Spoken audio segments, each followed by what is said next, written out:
دوه پیرانو یو ښځې سره په شریکه ناروا کار وکړو ځکه چې دغه ښځه او خاوند یې د اولاد طلبګارو او اولاد یې نه و. د پښتو پوسټ د نن ورځې په دې ویډیو کې تاسو سره هغه ټول معلومات او واقعه شریکوم چې یو ښځه خپله واقعه بیانوي چې څنګه هغې سره دوه پیرانو په شریکه غلط کار وکړو. دغه ښځه وایي چې زموږ د واده نه پس څو کاله تیر شول، زموږ اولاد نه و. خاوند ته مې ډاکټرانو وویل چې ته پلار نشي جوړېدی، خو بیا هم موږ دعاګانې کولې چې الله پاک راته اولاد راکړي. یوه ورځ مې خاوند ته یو چا ویلي و چې په کشمیر کې یو پیرخانه ده، هلته هر قسم نامراده خلک ورځي او الله پاک د هغوی په واسطه باندې سوال پوره کوي. دوی وایي چې موږ هم ورغلو خو هغه ځای ډېر لرې و. د څو ګنټو سفر نه پس ایله مازدیګر موږ ورسېدو چې هغه ځای کې مو تپوس وکړو چې د غره په سر کې د دې دوو پیرانو ډیره وه. موږ چې هلته ورسېدو نو ماښام نږدې و. موږ خپل مراد پیرانو ته وویلو، هغوی وویل چې تاسو هیڅ فکر مه کوئ، تاسو به د دې ځای نه نامراده نه ځئ. ویلي چې شپه تېره کوئ، سحر وختي به تاسو د دې ځای نه لاړ شئ، زه به درته دوايي هم درکړم او دم به هم وکړم.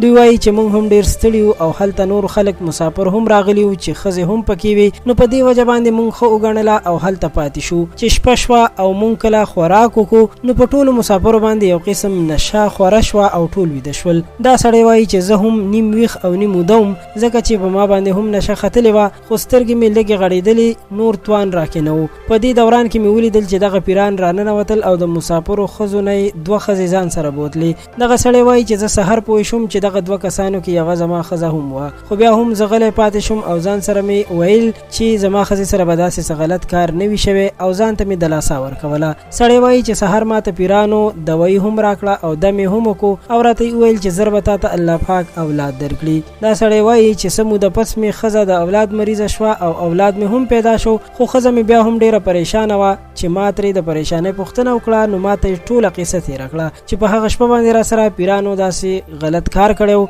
ځکه چې په ما باندې یو داسې څه خوړلی و چې زه د کنټرول نه بهر شوی وم او دوی زما نه غلطه فایده واخیسته. سړی ډېر زیات خفه شو، خو ښځې ورته ویل چې زه ګنهګاره یم، ستا په دې کې هیڅ قصور نشته، زه به د الله پاک نه معافي غواړم او ته د زوی پلار شوې، الله تعالی دې ما ته معافي وکړي.